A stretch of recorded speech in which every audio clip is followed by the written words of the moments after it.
Hey guys, what's up? Welcome back to my channel. If you're new here, I'm Sarah Sutton and I'm an indie author of 5, soon to be 6, young adult romance books. The 6th one is titled Christmas as We Know It and it comes out December 1st, and all the links to pre-order are in the description box below. And if you're a returning subscriber, welcome back to my channel. So throughout Nano, I would say my progress has been kind of along the lines of here and there and iffy and, you know, not that impressive.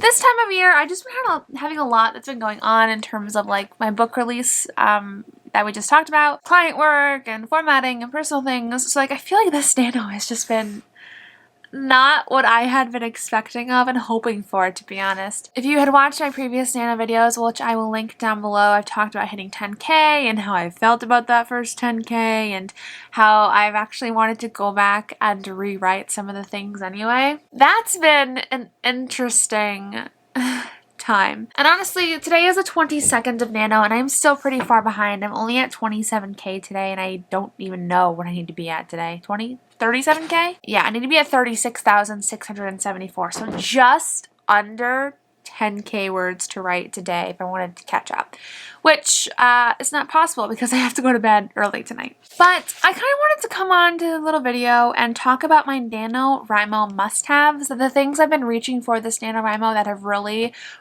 pushed me through and gotten me like encouraged, happy, feeling good, you know, some things that just kind of make my soul feel better, this NaNoWriMo. I have a list of 25 things for you guys, and if you enjoy these kind of videos, please don't forget to hit that thumbs up button and tap that subscribe button down below.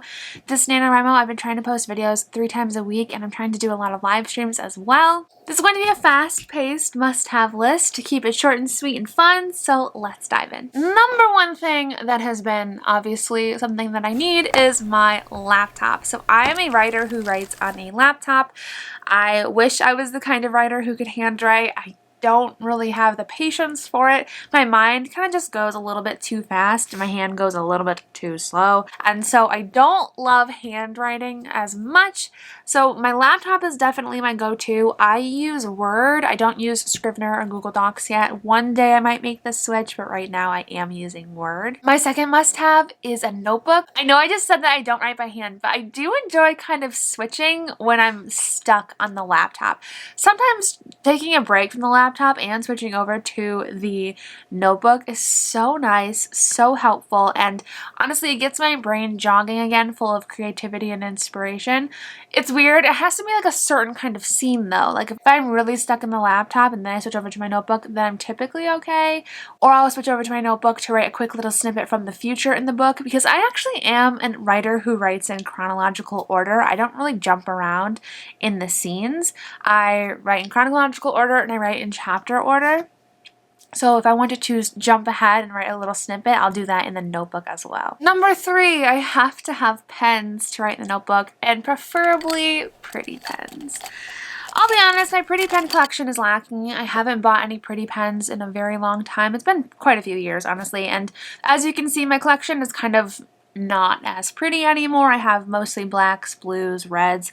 Those are okay, not pretty. So I really need to upgrade on my pen game, and maybe I'll ask for that for Christmas. Number 4, I need my phone. Trust me guys, it's for research. Or let's say it's for music, because I need to listen to music when I write. Is anybody else the same way? And since Taylor dropped the 10-minute version of All Too Well, I have just been binging that song on repeat, which is actually kind of perfect because there's a scene that I was writing that song to and I'm like, oh, this fits all too well. Oh, I didn't even mean for that pun to happen. I also don't think music was on this list, so like music and my phone kind of go hand in hand. But then I also have to have my headphones. So I think actually headphones is on this list, but like that also goes hand in hand. So that's like a 3-for-1 thing. But headphones was technically number 5. 4. 5? Man, I've already lost track. Number 5, I have to have my camera. I haven't been the author tuber who's been daily vlogging their NaNoWriMo experience, unfortunately, probably for the best, because we all know I've had several consecutive days where I've done nothing, so what kind of a boring vlog that would be. But I do really love watching other author tubers' daily vlogs and NaNoWriMo vlogs, and I actually have been posting quite a bit of NaNoWriMo vlogs this year about my experience, my feelings about it, you know, the daily word count goals and updates and things like that. So I do need my camera because that is a must-have. That has actually been keeping me sane, because if I didn't have anybody to talk about any of this with, I don't even know how different my headspace would be, to be honest. Number 6, snacks. So this one's kind of a recent development in my NaNoWriMo, like, happiness, you know. So in the beginning of the month, I actually had a wedding on the 13th where I needed to kind of watch what I ate because I had a dress to fit into. And so I wasn't really allowed to have candy in the beginning of the month. But now it's time for candy, and I've actually just found this new candy bar that is my all-time favorite. I'll be honest, I would have said that I'm a diehard milk chocolate fan. I hate dark chocolate before I tried this candy bar. Or at least I'm like pretty sure it's dark chocolate, because I'll show you like a little video overlay like I've been doing everything else. I'm pretty sure this is dark chocolate. It looks pretty dark, and it has like these little crumbly cookie pieces in it, and it's so good. And it does, to me, it tastes dark, so I can only have like 4 squares before I'm completely finished, and the squares are like itty bitty. So it's been like a nice little treat at the end of the day, and it's better than me binging on the other chocolates that I used to binge on because they're milky and sweet and like amazing. The next one on the list is like my plethora of drinks. So soda, coffee, and energy drinks. And I'll be honest, I've been kind of really easing back on my soda game. Like I said, in the beginning of the month, I had a dress to fit into, so I had really tried to cut down on as much sugar as possible. So that meant limiting my soda and my candy intake. And it's kind of just stuck. It's like there were a few days that I went with no soda, and it's just kind of stuck. And honestly, I'm not mad at it, but it's just like one of those weird things because I've always been a soda lover. If I do have soda, it is a Sprite, but my coffee and my energy drinks, oh, I could not live without them, especially the coffee. Oh, I should have counted how many cups of coffee that I made this NaNoWriMo. There were days where I was making 2 cups of iced coffee, and it was glorious. But the energy drinks that I personally love are by Alani Nu. My favorites are Cosmic Stardust, Arctic White, and Mimosa. That is such a good one too. Number 8, fuzzy socks. How do you survive without fuzzy socks? Especially in a she shed that is literally cold. It's like freezing in here. It's like 30 degrees outside, so I don't even know how cold it is in here. I do have a heater. That's been fantastic, but I need those fuzzy socks. Going hand in hand with that, for number 9, we have fuzzy blankets. I'm a blanket lover. Like, I have a whole ladder shelf that is dedicated to blankets. I have blankets on every little cushion in my she shed. I have blankets in my house. I think blankets and we have a love affair that's probably not healthy. Number 10, this one's going into my outfits for the month, but I have basically been living in sweatshirts, sweaters, and leggings. Like literally, that's all that I am wearing this month because, hello, comfiness. We can't sacrifice it. Who is gonna wear jeans when they're having a 5-hour-long writing session? It couldn't be me. I couldn't be bothered. So yeah, I've just been living in all of the sweatshirts that I have, like kind of on repeat some days. It's fine. And then leggings. I feel like leggings are just a amazing staple that, like, the leggings have to have pockets. If they don't have pockets, I don't want them. Number 11, water, which probably should have gone in like the soda and coffee category, but water is actually something that I'm really excited and happy about, like sharing about, like that it's on my list.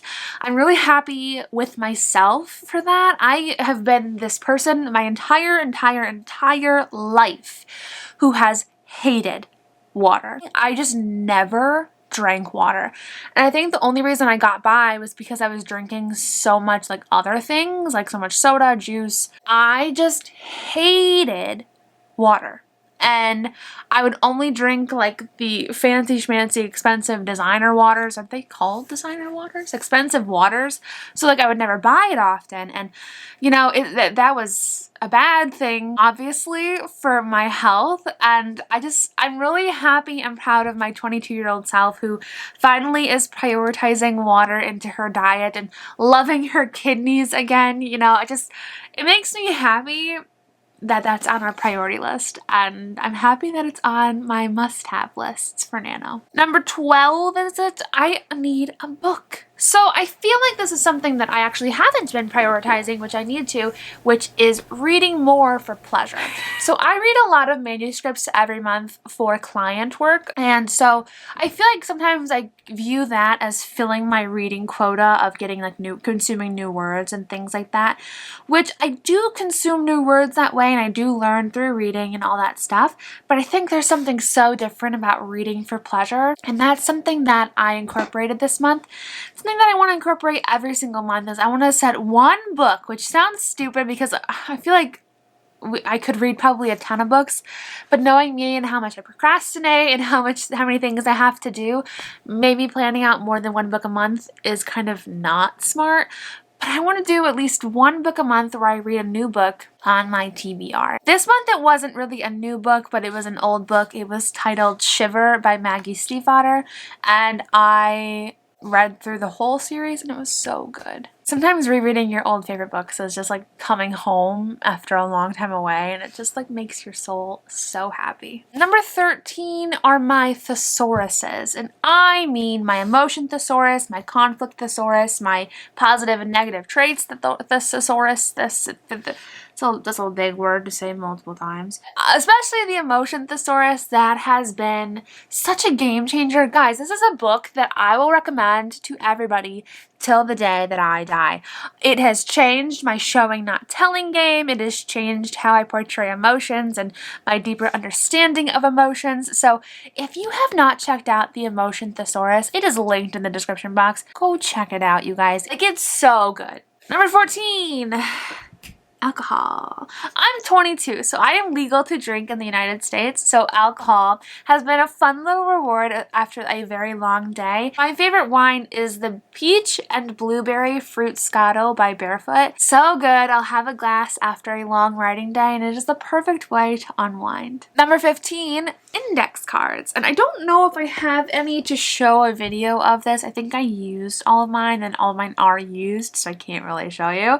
But index cards are kind of a new thing that I implemented this NaNoWriMo, and it was really helpful for me to kind of plan out my scenes that way and reorganize and reshuffle about where I wanted those scenes. But to visualize each scene as one index card, because I was really brief on my index cards, it was so helpful, and honestly, I used it recently because I was so stuck in my NaNoWriMo progress that I needed to go back to those index cards, and it was so nice. Number 16 and 17, I think this is like a dual thing, planners and stickers. So 16 and 17 is planner and stickers. Guys, we all know, if you've watched any of my vlogs, you guys probably know that I love planning and stickers and stationery. It has been a newfound love in my life, and I am just so grateful that I have discovered this love. It's actually due to Studio Dorkable asking me to be on her Q3 PR team. I was so honored to have been chosen, and it was truly a blast, and it introduced me to my love of stickers, stationery, and all things planning. I don't do it every day, but when I feel a little bit overwhelmed and I just want to have some fun, I'll break out the planner and the stickers and decorate an entire spread. Number 18, I need writing buddies. Writing buddies have been such a lifesaver this NaNoWriMo. Specifically, Autumn Ashley, who we have our accountability buddy sprints. Like, we started at like 12. Sometimes we went until like 5 in the morning because we were just like in the zone. And it's so nice to talk out with somebody like what you're working on, talking through your goals for the day. We are both, like, I'm a night owl and she has to stay up for work. So it's so nice to have somebody who's on the same kind of schedule as me and still awake at that time, and we can just chat things out. I used to underestimate the power of a writing buddy, but y'all, they're so needed. Number 19, social media planned out. And honestly, I've kind of been slacking on it the last half of the month, but in the beginning parts of the month, I actually had all my social media planned out. And y'all, when you're starting something huge like NaNoWriMo and you want to write 1,667 words a day, and you also want to post on social media like every other day, to stay sane, you have to have something planned out. You know, you have to have some semblance of order. Otherwise, you are going to devolve into chaos. Or at least, like, I would. Trust me. Right now, I don't have a schedule anymore because I ran out of things. I'm devolving into chaos, which is not good because my release week is next week. But even just planning on my Instagram posts, my layout, my captions, my hashtags, anything like that has been such a huge game changer and so helpful when it comes to not feeling too overwhelmed in terms of, okay, great, what do I post today? Because I feel like sometimes that can be the biggest and the most daunting question, and then it makes me want to just not post at all. Going hand in hand with that kind of on number 20 is my Patreon posts planned. So this month, my Patreon posts, I had my short story post planned and my income reports and all of those things planned, and that was so nice to have that just finished, done, out of my brain for the beginning of the month, and I could just worry about the rest of things at the end of the month. I need to still post my early access videos to my Patreon, like my first tier, so that's still something I need to do, which I think this video is going to be early access. Hey Patreon. So that I could have planned out a lot better. Honestly, this list was just one of those things that felt super daunting to me in the beginning of the month. But having that planned out as well has been a huge stressor that is off my shoulders.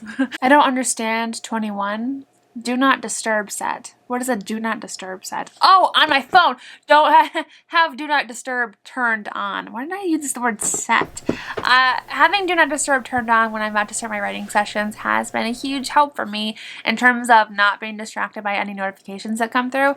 Not that I have a lot of notifications like anyway, because I'm not popular, but it still is really helpful to not get emails popping through and things like that. Number 22, dedicated spaces to write. I feel like if I don't have a dedicated space to write, I kind of just like slack off. Like my shed, I think my shed more so than my desk in my bedroom has been the best place for me to dedicate to write because it feels so secluded from the interior of my house where my parents live, and it just feels like a space that is just me. I create creativity can be whatever it needs to be out here. If I want to talk to myself, I can talk to myself. It's not weird if my parents walk past my bedroom door and hear me talking to myself. So this has been a dedicated space to write. My desk in my room has been a dedicated space to write. And when I'm tired, my bed is a dedicated space to write. 23. Scheduled downtime. So my downtime is kind of like in the middle of the day, probably like between 11 and 4. That's a pretty chunky downtime period, but when you think about it, I do stay up until like 4 a.m. most nights. So I feel like I have that chunk of downtime scheduled every single day. Sometimes it does vary between like nap times and all that stuff. But having that scheduled downtime kind of makes me feel a little bit better about like not working. Like sometimes I will feel lazy binging through Netflix, but I have to remind myself, you know what, this is my downtime. I have to have time to myself where my brain is just doing nothing, doing whatever it wants to do, and not doing go, go, go, writing, reading, anything else, you know, client work, anything that is too taxing. I guess reading could count as downtime as long as it's not client work reading. 24, my Save the Cat outline. And I actually haven't really gone back to it since the beginning of this month. I did flip back through, but Save the Cat is another one of those amazing books that I just always recommend. And I actually have a video about how I outline using the Save the Cat method. I will have that linked up in the cards and down below.